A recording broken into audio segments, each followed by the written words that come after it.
Hello, you wonderful people, and welcome to another episode of Super-Fanta-Fi. This being a show where I talk about TV shows of the supernatural, fantasy, and or science fictional genre. For today's episode, I'm going to talk about From Season 2, Episode 2. A lot of really interesting things went down in this episode, so let's break this down. First and foremost, let's start off with Boyd's side of things. We're immediately picking up with him finding the guy, and the guy's called Martin. In fact, he's actually a Marine himself, and then Boyd looks around, and obviously Martin's in the condition he's in, but there's other, like, decayed bodies, kind of like skeletal bodies that are chained up, too. And obviously, like, he knows about the town and everything, he knows about the monsters, but he also says, like, what, you think the monsters did this to me? It's like, no, they're just the tip of the iceberg. Whoever it was that talked to Jim in the season finale. Like, once again, I mean, these things can pretend to be humans. They talk with regular voices, but it's like there is something bigger at play here. So that's why I'm like, I don't quite know what is it. Once again, like I'm like I said, I'm still in my spiderish Jin theory of like that's what's kind of at the height and that's what's at the top of all of this. Who knows? But for him to be like, yeah, because something had to lock me up. But once again, question that Boyd isn't asking is how did a guy who's literally chained up, how did he drop the rope to me?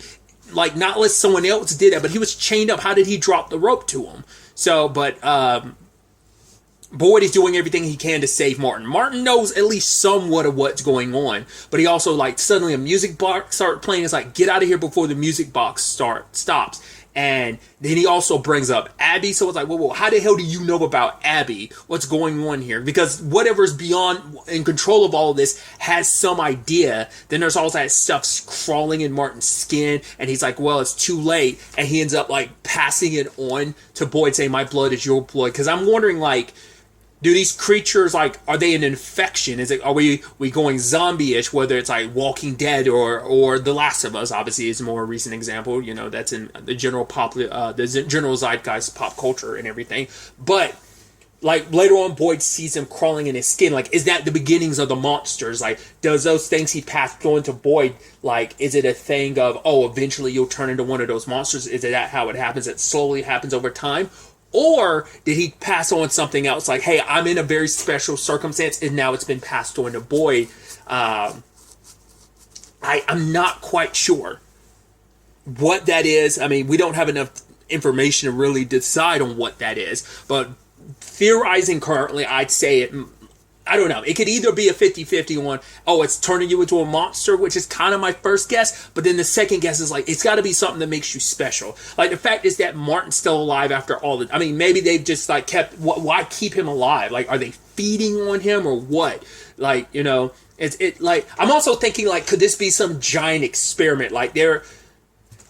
Weirdly enough, this show is labeled science fiction. If anything, I'd label it more supernatural, but the fact this is labeled science fiction makes me go like, all right, could this be like some giant, not necessarily like a government thing going on? If I remember correctly, that was kind of like the theory behind like The Mist, if you've seen The Mist. I think the TV show probably went into it a little bit more than the movie did, but, and because I've never read the book, so I don't, you know, but if you're unaware, The Mist, it's a Stephen King book that was adapted into a movie back in 2007 is when it came out, and then like 2016, maybe 17. It was a couple years ago they adapted it into a TV show. Regardless, it only lasted one season. My point was like, I'm wondering, could there be some governmental thing, or could there just be like some large scale experiment that's going on right now that we're just not aware of?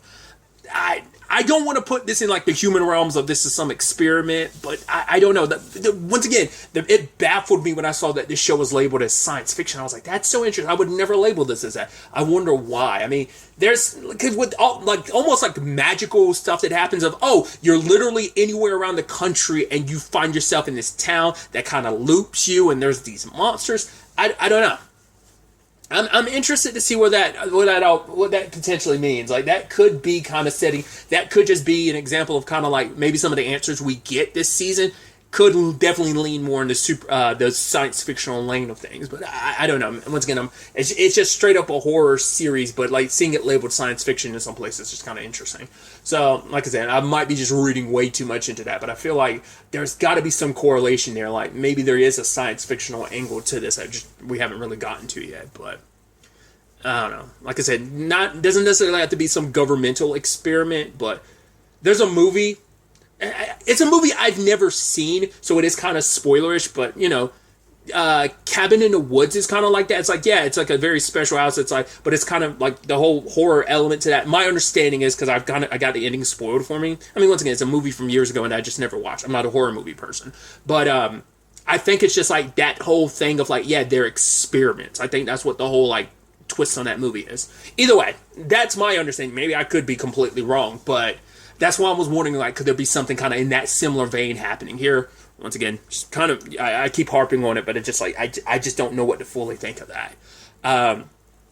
So all the while that's happening, Boyd ended up, like, the moment he tried to leave after, because we don't know if Martin died after passing it on to Boyd, but Boyd came out, like, and he opened, like, a door and tried to go through a doorway, and when he came, like, it's almost like he's popped into another dimension. I guess it was almost like going through those trees, how like, because Martin knew about the trees too, you go in one place, you end up somewhere else, and he's like, you could even get stuck, like Boyd initially was. But then it's almost like he popped out, and it was like, I don't know whether it's supposed to be like, he kind of stepped almost like a portal of like, this is what this place is, you have to find a very specific way in. If you're fortunate or unfortunately, you can find a way in, but you could get stuck as like a one-way thing, and once you go out, there's no getting back in. So I'm wondering, is like, because it looked like he was in the same place, it almost looked like it was the remains of it. So I'm like, I wonder, like, there's maybe that place isn't a pocket dimension. I mean, maybe this whole place isn't a pocket dimension itself, and that's one theory. But I mean, the town and the woods and everything, but maybe that place in particular is kind of locked away in its own little pocket dimension, and once you kind of leave, there's, like I said, no getting back in unless you stumble your way in. So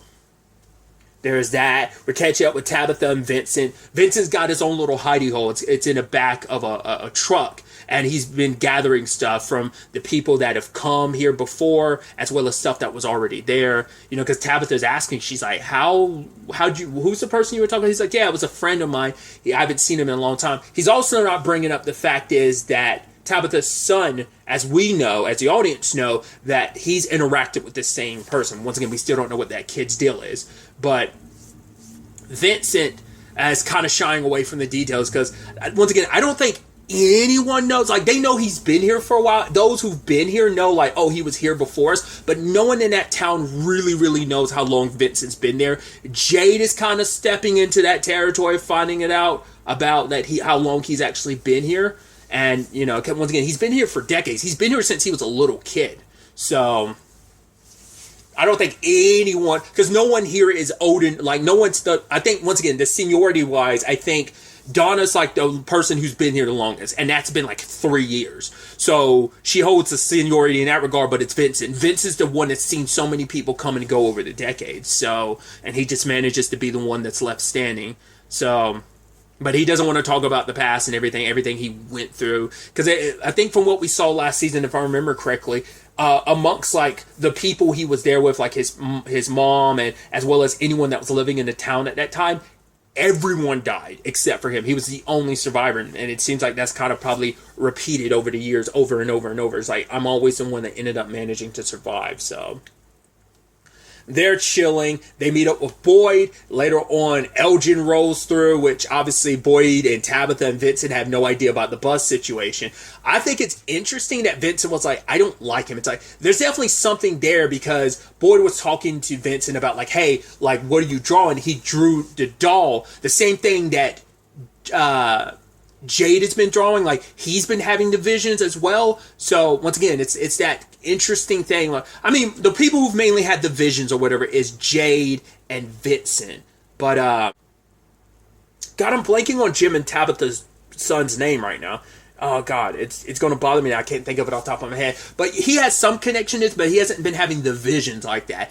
Elgin seems like he might be, but we don't know what it is. And the fact is that Vincent's like, I don't trust that kid. It's like, there's something that, it's like, why does that kid give you the wrong wrong vibes. And even later on when Vincent saw, I don't know if he saw what Boyd saw in his arm, like Vincent was looking his direction and Boyd was like about to talk to Vincent about it. He's just like, come on. So it's like, I don't know if Vincent didn't see what Boyd had seen or what.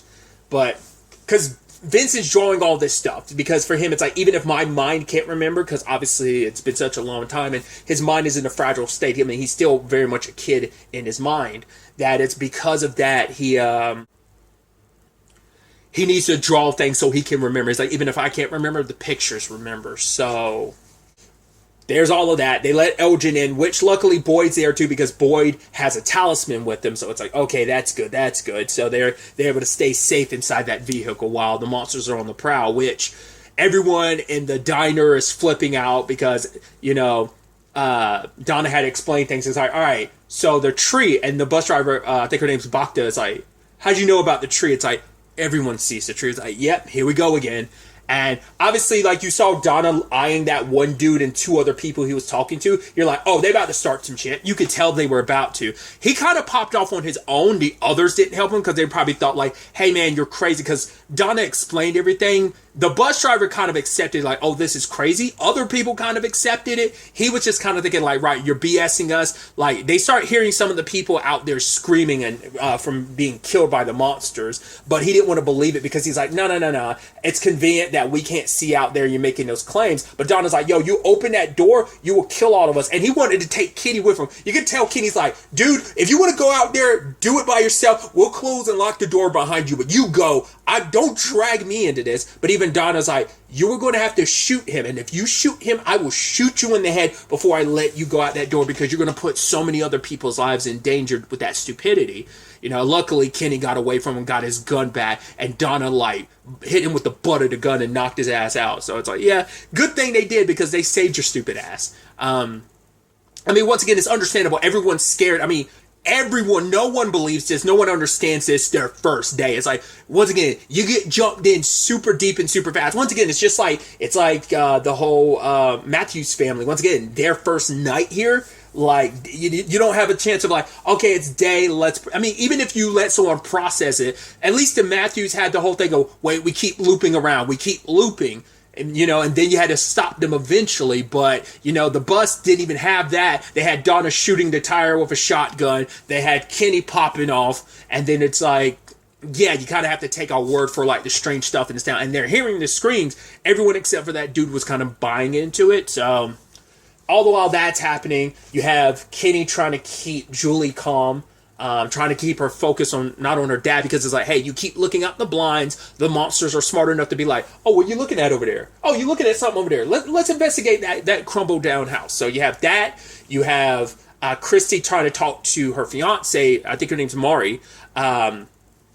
Who, obviously for her, it's like, you disappeared. We were supposed to have lunch. You've been gone for 6 months. Me and your parents went to the police, and it just feels like, oh, you abandoned us just to be here. For her, it's like, do you join some weird cult with guns? It's like, no, what's really going on here? And obviously she believes Christy later on when things start popping off, but it's just kind of like, it's a hard pill to swallow about the whole thing. And it's obviously this sad, awkward thing between her and Kenny, like, because Kenny knew, like, because I don't know, Kenny probably never thought that they would ever, like, meet up again, but it's like, life's jacked up that way. Good and bad, because it's like, good, like, her fiance's there. Bad, but the bad is like, oh, your fiance's here. Not on the relationship, Kenny side of things, which, that sucks in that regard, but more so in the things of like, cool, you're not the only one trapped here, your fiance's trapped here too. It sucks that you're reunited in this capacity, not like, oh, reunited because you got out of this place, you reunited because she got stuck here too, so. And, it's like, Kenny's just telling her, like, no, you go be with her. She needs you. She needs your help to kind of work through this. So, there's so much he's got to balance. He's got to, obviously he's filling in for Boyd. So, and he's responsible for all these people. And he's trying to, be helpful. And he also knows, like, right, you made it clear, like, how you still felt about your fiance. And she's here, so it's not my place to really interfere, No matter how I feel about you, because the thing is, Christy likes him too, but once again, this is her fiance and they're reunited, so it changes things. So, yeah, that you have Ellis and Fatima trying to help other people, but they wouldn't listen and they had to get inside. And for Fatima, it was just too much. Like, she had to sit there and watch. And Ellis had to stop her from going outside. She's like, no, we can sneak around and be fine. It's like, by then it was already too late. The people outside were killed. Like, once again, it's like they got jumped in. It's like, because at least with the Matthews, it's like a 4-person family and Jade and his guy, the person he was driving with, but that person was unconscious for most of that, and Jade was kind of out. But it's like, you only had 4 people to deal with. You're dealing with a bus of 20 different people, 25 people. Like, that's a lot. So, I mean, the body count racked up pretty high this episode. I think this is probably like the most we've gotten in. Well, because I can't say that because probably when Donna's place got hit last season, I mean, some stuff racked up then too. But yeah. I mean, as someone kind of put it last episode, I mean, I said it myself, like, oh yeah, there's probably going to be a lot of cannon fodder, like a lot of people are going to die. Someone kind of referred to them as red shirts. I'm not the Star Trek person, so I always forget that pop culture thing of like, oh god, they're red shirts. Red shirts being, if you're unaware in Star Trek, they're the ones that kind of like, yeah, the red shirts kind of go off and get killed. That's kind of what their purpose is, so, because in total, it's 8 people died that we're aware of. There's the younger couple that was on their own. There's the older couple that was on the bus. The monster didn't even know they were up there until he went on because he was having fun. But because I was scared, I was like, please don't tell me you're going to be able to crank that bus and then like ram it into the diner to open the way. But it's like, no, because they don't have that intellect. They're just once again, I think they're figuring out to be human. That's why, like, down below, underneath the town, there's all that, like, human stuff they've been collecting because they want to, like, try to be human. They're trying to do everything they can to pretend to be human, to either, like, do, like, kind of a body snatcher things of replacing them eventually, like, if they're able to get out of here, so it can be a full-blown invasion once they're able to escape this place, or is it just easier to trick people when you're able, I mean, and it's worked out for them. Obviously, the younger couple, that happened, the little girl at the beginning of last season, like, that stuff happened, so... And that little girl got herself and her mom killed, so. But yeah, including older couple, that makes 4. That kid Brick died, sadly. Wasn't even a monster. He just died from his wounds. So that's 5. Tom ended up dying. That's 6. I'm trying to remember where the other 2 were. Oh yeah, the other, like, 2 that was out in the street that Fatima was trying to save. So like 8 people died. Maybe even 9 if you count Martin. We don't know if he, like, died. And we still also don't know where the hell Sarah ended up, so. I doubt she's dead, because she has her own role to play in all this, but who knows if that's over now, because they were trying to kill... Jim and Tabitha's son's name is Ethan, right? I couldn't remember. I knew it was something with an E, but I couldn't quite remember. I think it's Ethan. Like, she tried to kill Ethan last season because his place told her to do it, so... I don't know if she has a role beyond that or not. Not unless Elgin ends up being that guy. Elgin could end up being like the new Sarah, where this place is trying to drive him insane to make him kill maybe Vincent or Ethan. The situation really sucks with the whole Tom, Brick, and Jim situation, because they were trying to keep Brick alive. Because I figured last episode, I was like, the moment that guy wakes up, he's going to start freaking out because he's claustrophobic. He doesn't deal with tight places. Plus, he was really, really injured, and he started coughing up blood, and they're trying to keep him calm. It's like, hey, well, you get out of here morning, we'll give you the best pancakes you'll ever have. But then he starts bleeding even more, and I guess I think he was probably bleeding internally, and his body just finally gave out. And then when Tom turned around, there's a monster there, and it eats and kills him. And what we saw, Tom's body, when they end up finding it, is outside of the house. So that thing must have... I mean, these things are most likely super strong. I don't know if we've really fully showcased like how strong these things are. But I'm sure it showed up because Brick was making all that noise, sadly. And it's sad. It's like, right, they're trying to keep him quiet and him making all that noise, which obviously he was in pain and stuff. And led to him, not only did he end up dying, Tom ended up dying too. Luckily, Jim was able to be okay because they didn't find him, but poor Tom. It makes you wonder how much time passed between Tom's death and how long did Jim have to stay in there, like after Tom got murdered. I mean, I think probably because that thing probably got so busy of ripping Tom out of there and devouring him that it probably didn't even have time to... It didn't bother going back in to find Jim because Jim was quiet. It heard and saw Tom. It didn't see... Because Jim was quiet after it started attacking Tom, so... It makes you wonder, would they go after Brick's body, considering he's already dead? That like once the blood stops pumping, maybe they lose interest in you. I don't know.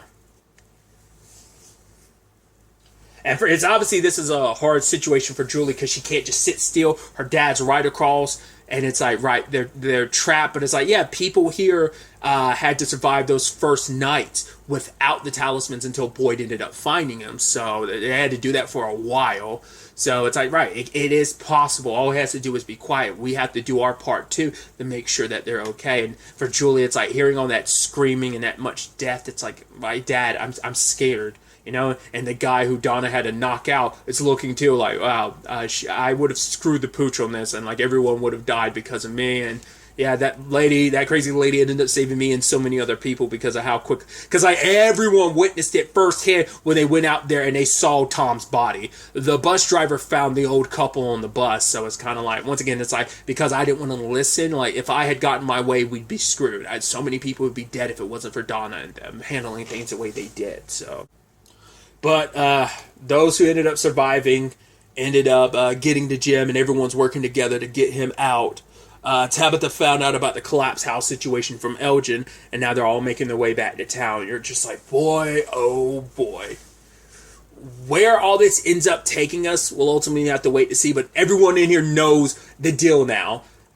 So Boyd's going to explain what he experienced, because even Vincent was like, oh, you went on your journey, did you find what you needed to find? And it's like, what you were looking for. And it's like, maybe not. Maybe he found what he was, he didn't know what he was really looking for. And it's like, because also the only person in town who knows that he was with Sarah is Ellis. So we don't know about the Sarah situation, what that's going to be. I mean, obviously Jim and Tabitha would not be too happy if she pops up back in town, but I mean, we there's just so much we don't know. It's going to definitely be interesting to see where the next episode takes us with all of this, you know, especially when Boyd explains what happened, and also as we see what continues to happen to Boyd over the course of this season after this. I mean, maybe he'll start having visions too. Who knows? But really, that's all I wanted to talk about. Until the next time we meet, be happy, be safe, live life to the fullest, and enjoy it. Good day, and good